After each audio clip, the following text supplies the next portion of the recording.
ചില ഇതുപോലെ പുറത്ത് പറയാൻ ബുദ്ധിമുട്ടുള്ള ചില ഇപ്പം ഈ ഉമ്മ ചെയ്ത അക്രമം അതുപോലുള്ള ചില വിഷയങ്ങൾ അതൊക്കെ വരുമ്പോൾ നമ്മളോട് ഷെയർ ചെയ്യാറുണ്ട്, ഇങ്ങനെ ഒരു വിഷയമുണ്ട് എന്നൊക്കെ ഉള്ളത് പറയും. ഒരാൾക്കൊരു അഭിപ്രായം ഉണ്ട് എന്നുള്ളതിന്റെ പേരിൽ അങ്ങനെ ആരെയും അങ്ങോട്ടും ഇങ്ങോട്ടും വീട്ടിൽ കയറ്റാതിരിക്കേണ്ട കാര്യമൊന്നുമില്ല. ഇപ്പൊ ലക്ഷ്മി പറഞ്ഞ സ്റ്റേറ്റ്മെന്റ് അവിടെ പ്രശ്നമാവുന്നത് അതുകൊണ്ടാണ്. ഐഡന്റിറ്റിയുടെ അടിസ്ഥാനത്തിൽ അവരുടെ ഒരു സെക്ഷൽ ചോയ്സിന്റെ അടിസ്ഥാനത്തിൽ അവർ ഉയർത്തി വെക്കുന്ന ഒരു സാധനമാണത്. ഒറ്റ കാര്യമുള്ളൂ, ലക്ഷ്മിയുടെ മകൻ ഒരു ഹോമോസെക്ഷൽ ആണ് എന്നുണ്ടെങ്കിൽ അവർക്കൊന്നും തടയാൻ കഴിയില്ല. ഈ ഒരു കഥ അതില് ആരിഫിനോട് പറഞ്ഞിട്ടുണ്ടായിരുന്നില്ലേ?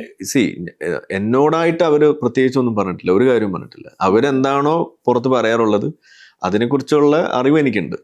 അത് അവർ പൊതുവായിട്ട് പറയുന്ന കാര്യങ്ങളാണ്. അതാണ് നമ്മൾ. പിന്നെ അതോടൊപ്പം ചില ഇതുപോലെ പുറത്ത് പറയാൻ ബുദ്ധിമുട്ടുള്ള ചില ഇപ്പം ഈ ഉമ്മ ചെയ്ത അക്രമം അതുപോലുള്ള ചില വിഷയങ്ങൾ അതൊക്കെ വരുമ്പോൾ നമ്മളോട് ഷെയർ ചെയ്യാറുണ്ട്, ഇങ്ങനെ ഒരു വിഷയമുണ്ട് എന്നൊക്കെ ഉള്ളത് പറയും. അതല്ലാതെ ഈ പറയുന്ന എല്ലാ കാര്യവും പൊതുവായിട്ട് പറഞ്ഞിട്ടുള്ള കാര്യമാണ്. സ്പെസിഫിക് ആയിട്ട് അല്ലെങ്കിൽ പർട്ടിക്കുലർലി എന്നെ വിളിച്ചിട്ട് ഇങ്ങനെ പറയേണ്ട ഒരു ഗതികേട് ഉണ്ടായിട്ടില്ല അവർക്ക്. ലക്ഷ്മി പറഞ്ഞൊരു സ്റ്റേറ്റ്മെന്റ് ആയിരുന്നു ആ സമയത്ത് കുറച്ച് വൈറലായി, അല്ലെങ്കിൽ ഇത്രയും വിവാദം ഉണ്ടാക്കാൻ കാരണം ഉണ്ടായത്. നിങ്ങളൊന്നും വീട്ടിൽ കയറ്റാൻ കൊള്ളാത്തവരാണ് എന്നുള്ള നിലപാട്.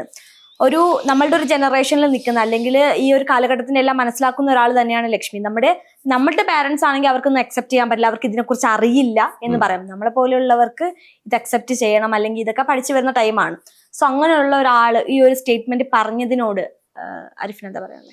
അങ്ങനെയുള്ള സ്റ്റേറ്റ്മെന്റ്സ് വെക്കുന്നത് നോർമലൈസ് ചെയ്യുന്നതിനോടാണ് സത്യത്തിൽ എനിക്ക് എതിർപ്പ്. അങ്ങനെ ആ സ്റ്റേറ്റ്മെന്റ് വെച്ച ആളുകളെ വീട്ടിൽ കയറ്റരുതെന്ന് ഞാൻ പറയുള്ളൂ. പറയുകയാണെങ്കിൽ തന്നെ ഒരാൾക്കൊരു അഭിപ്രായം ഉണ്ട് എന്നുള്ളതിന്റെ പേരിൽ അങ്ങനെ ആരെയും അങ്ങോട്ടും ഇങ്ങോട്ടും വീട്ടിൽ കയറ്റേണ്ട കാര്യമൊന്നുമില്ല, കയറ്റാതിരിക്കേണ്ട കാര്യമൊന്നുമില്ല. അപ്പൊ വീട്ടിൽ കയറ്റാൻ കൊള്ളാത്തവർ എന്ന ഒരു സ്റ്റേറ്റ്മെന്റ് വെക്കുന്നത് തന്നെ നിങ്ങൾ എന്തോ വീട്ടിൽ കയറ്റാൻ കൊള്ളുന്നവരാണ് എന്നുള്ളൊരു വലിയ വീർപ്പിച്ച ഒരു ബോധ്യത്തിൽ നിന്നാണ് വരുന്നത്. ഓക്കെ, പക്ഷെ അതുകൊണ്ട് അങ്ങനെയാണോ കാര്യം നമ്മൾ ശരിക്കും വിലയിരുത്തേണ്ടത്? അല്ല.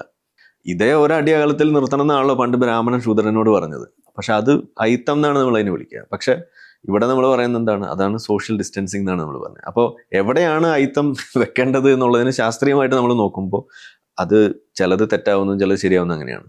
അപ്പൊ ആ ഒരു കണ്ണിലൂടെ കാണുമ്പോഴാണ് നമുക്ക് ഇതിനകത്തൊക്കെയുള്ള പൊള്ളത്തിനെ നമുക്ക് കാണാൻ സാധിക്കുന്നത്. അപ്പൊ ലക്ഷ്മി പറഞ്ഞ സ്റ്റേറ്റ്മെന്റ് അവിടെ പ്രശ്നമാവുന്നത് അതുകൊണ്ടാണ്.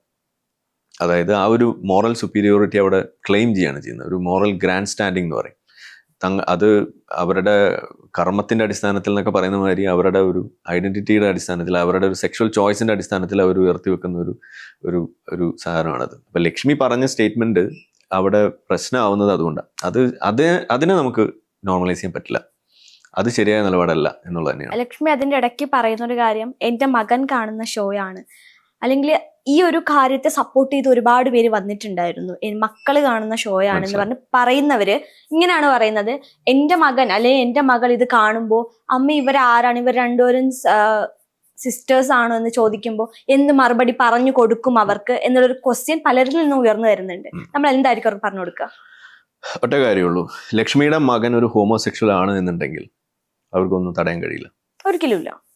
ഓക്കെ, ഇനി തടഞ്ഞു എന്ന് വിചാരിക്കാം. ഹോമോസെക്ഷലായ മകൻ ഒരു ബന്ധം കണ്ടെത്താൻ വേണ്ടി അങ്ങനെ നോക്കുമ്പോൾ ഒരിക്കലും അവന് അങ്ങനെ തോന്നില്ല. അങ്ങനെ തോന്നാത്തതിന്റെ പേരിൽ അവൻ ഒരു പാർട്ട്ണറെ കണ്ടെത്തുന്നത് അങ്ങനെ ഒരു ഹോമോസെക്ഷൽ ആയിട്ടുള്ള മറ്റൊരാളെയാണ് എന്നുണ്ടെങ്കിൽ അതിനെ തടയാനാണ് ലക്ഷ്മി ശ്രമിക്കുന്നത് എന്നുണ്ടെങ്കിൽ ലക്ഷ്മി ചെയ്യുന്ന ഏറ്റവും വലിയ ഒരു ദ്രോഹമാണ് ആ കുട്ടിയോട്, സ്വന്തം മകനോട് ചെയ്യുന്നത്. അപ്പം നമ്മൾ ഒരു റെസ്പോൺസിബിൾ പാരന്റിങ് എന്ന് പറഞ്ഞു കഴിഞ്ഞാൽ അതൊരിക്കലും മാനിപ്പുലേഷൻ അല്ല. ഓക്കെ, അത് അവർക്ക് വേണ്ട സാഹചര്യങ്ങൾ വ്യക്തമാക്കി കൊടുക്കുക, അവർക്ക് നേർവഴി കണ്ടെത്താനുള്ള ഒരു ബുദ്ധിവികാസത്തിനുള്ള വഴികൾ ഉണ്ടാക്കി കൊടുക്കുക. ഇതാണ് നമ്മൾ ചെയ്യേണ്ടത്. എഡ്യൂക്കേഷൻ്റെ ഒക്കെ പർപ്പസ് എന്ന് പറയുന്നത് അതാണ്. അതിന് പകരം കൺട്രോളിങ് ആണ് ഈ സാധനം എന്ന് വെക്കുമ്പോൾ അവിടെ സത്യത്തിൽ അതാണ് ദ്രോഹമായിട്ട് മാറുക. അപ്പൊ ആ മകന്റെ സെക്ഷൽ ഐഡന്റിറ്റി ഇന്നതാണോ അല്ലയോ എന്ന് എങ്ങനെയാണ് ലക്ഷ്മി തീരുമാനിക്കുന്നത്? ലക്ഷ്മിക്ക് എങ്ങനെയാണ് അതിനുള്ള അനുഭവം കിട്ടിയത്? ഈ ഷോ കണ്ടോണ്ടിരിക്കുന്ന ഒരു കുട്ടി ചോദിക്കുകയാണ്, അമ്മ ഇവരാരാണ്, സിസ്റ്റേഴ്സ് ആണോ, ഇവരെന്താ എന്ന് ചോദിച്ചാൽ ആ കുട്ടിക്ക് എന്ത് മറുപടിയാണ് നമ്മൾ കൊടുക്കുക? അവർ പാർട്ട്നേഴ്സാണ്, അവരുടെ ലൈഫ് പാർട്ട്ണറാണ് കൂടെ ഉള്ളത്. അപ്പൊ ആ കുട്ടി ചോദിക്കുമായിരിക്കും, അതെന്താ രണ്ട് പെണ്ണുങ്ങൾ, അതെന്താ രണ്ടാണുങ്ങൾ എന്ന് ചോദിക്കും. അപ്പൊ അമ്മ പറഞ്ഞു കൊടുക്കണം, ആണുങ്ങളും പെണ്ണുങ്ങളും മാത്രമല്ല, അത് ഹെട്രോസെക്ഷൽ ആവുന്ന പോലെ ഹോമോസെക്ഷൽ റിലേഷൻഷിപ്സ് കൂടെ ഉണ്ട് എന്ന് പറഞ്ഞു കൊടുക്കുക.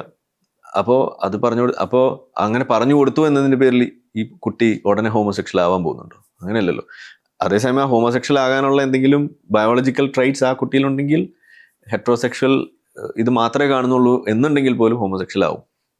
അതാണ് അവിടുത്തെ കാര്യം. അപ്പൊ അതാ ഞാൻ പറഞ്ഞത്, കുട്ടിയെ നമ്മൾ പിടിച്ചിരുത്തിയിട്ട് ഉപദേശിക്കേണ്ട കാര്യമൊന്നുമില്ല, ഉറപ്പായിട്ടും. അവർക്കുള്ള കാര്യങ്ങൾ പറഞ്ഞു കൊടുക്കുക എന്നുള്ളതാണ്. നിങ്ങൾ തെറ്റായ കാര്യങ്ങൾ പറഞ്ഞു കൊടുത്തു കഴിഞ്ഞാൽ അവർ എങ്ങനെ ആയാലും ഇനിയുള്ള കാലം ഇന്റർനെറ്റും സംഗതിയൊക്കെ ഉള്ളതുകൊണ്ട് ശരിയായ കാര്യത്തിലേക്ക് അവരെത്തും. ഉറപ്പായിട്ടും. അതാണ് അതിന്റെ ബേസിക് പൊസിഷൻ എന്ന് പറയുന്നത്. പിന്നെ നിങ്ങൾ ഒളിപ്പിച്ചു വെക്കുന്നതോറും ഒരു സ്ട്രൈസന്റ് എഫക്റ്റ് ആണ് അവിടെ വരിക. അതായത് നിങ്ങൾ സപ്രസ് ചെയ്യുന്ന വിവരം അത് കണ്ടെത്താനുള്ള സാധ്യത അവർക്ക് കൂടുകയും ചെയ്യാം. അപ്പോൾ അവർ വളരെ പെട്ടെന്ന് അത് അറിയാനുള്ള വഴിയാണ് തുറന്നു വിടുന്നത്. Cool. അപ്പം അവിടെയാണ് ഞാൻ പറയുന്നത്, ഇതിപ്പോ കുട്ടികൾ എപ്പോഴാണ് ഇത് കൂടുതൽ അറിയുന്നത്? ഇപ്പൊ നമ്മൾ ഈ ഒരു വിഷയം നമ്മൾ സംസാരിക്കേണ്ടി വന്നത് തന്നെ എന്തുകൊണ്ടാണ്? ഉം. ഇതിങ്ങനെ വന്നുകൊണ്ടല്ലേ ഈ അത് ലക്ഷ്മി ഉറപ്പായിട്ടും. പറഞ്ഞത്. അല്ലാന്നുണ്ടെങ്കിൽ ഞാൻ പറയുന്നു, ബിഗ് ബോസിൽ എല്ലാവരും പറയുന്ന പോലെ വരുന്നത് പോലെ വന്നു പോകേണ്ട 2 മത്സരാർത്ഥികൾ മാത്രമാണ് ഉറപ്പായിട്ടും. അല്ലേ? അതെ. അത് അങ്ങനെ അങ്ങ് പോയേനെ. അവിടെ ചർച്ചയാവുക ചിലപ്പോൾ വല്ല മറ്റേ തലമണ്ടയ്ക്ക് അടിച്ചതും, അതല്ലെങ്കിൽ വല്ല ലൈറ്റ് ഓഫ് ആക്കാതെ പോയതും, ബാത്റൂം ഫ്ലഷ് ആകാതെ ഇരുന്നതും, ഇതൊക്കെയാണ് സത്യത്തിൽ ബിഗ് ബോസിൽ ചർച്ചയാക്കേണ്ടത്. ചർച്ചകളാവേണ്ടത്. പക്ഷെ അതിന് പകരം ഇത് ചർച്ചയാക്കിയതാരാണ്? ലക്ഷ്മി അല്ലേ? ഉറപ്പായിട്ടും. ഇപ്പോഴല്ലേ ആളുകൾ ഇത് കൂടുതൽ അറിയുന്നത്. ഇതാ ഞാൻ പറഞ്ഞത് സ്ട്രൈസന്റ് ഇഫക്റ്റ് എന്ന് പറയാം. നിങ്ങളൊരു സാധനം ആളുകൾ കാണും, അതുകൊണ്ട് ഞാൻ വീട്ടിൽ കയറ്റില്ല എന്നൊക്കെ പറയാൻ വേണ്ടി ഇറങ്ങി, പിന്നെ സത്യത്തിൽ ഇത് കൂടുതൽ ആളുകൾ അറിയുക ചെയ്തത്. ഇതാണ് ഇതിന്റെ പ്രശ്നം. അപ്പൊ നിങ്ങൾ ഈ സാധനത്തെ എത്രത്തോളം ഓപ്പോസ് ചെയ്യുന്നോ ഒരു ജനാധിപത്യ സമൂഹത്തിൽ അത്രത്തോളം തിരിച്ചിങ്ങോട്ടും അതിന്റെ റിപ്പർക്കഷൻസ് ഉണ്ടാവും, ഡിസ്കഷൻസ് ഉണ്ടാവും, കൂടുതൽ ആളുകൾ അറിയും. അങ്ങനെയാണ് ഈ സംഗതി സമൂഹത്തിൽ ഒരു മാറ്റർ ഓഫ് ഡിസ്കഷൻ അല്ലാതെയായിട്ട് മാറുക. ഇത് നോർമലൈസ് ചെയ്യുന്ന അങ്ങനെയാണ്. അപ്പൊ സത്യത്തിൽ ഇത് നോർമലൈസ് ചെയ്യരുത്, അതുകൊണ്ട് ഞാൻ ഇതിനെ അനുകൂലിക്കില്ല എന്ന് പറഞ്ഞ ആൾ തന്നെയാണ് സത്യത്തിൽ ഇത് നോർമലൈസ് ചെയ്യാൻ ഏറ്റവും കൂടുതൽ പണിയെടുത്തത്. അതിനുള്ളൊരു ബിഗ് അപ്രീസിയേഷൻ നമ്മൾ ലക്ഷ്മിക്ക് കൊടുക്കണം എന്നാണ് ഞാൻ പറയാം.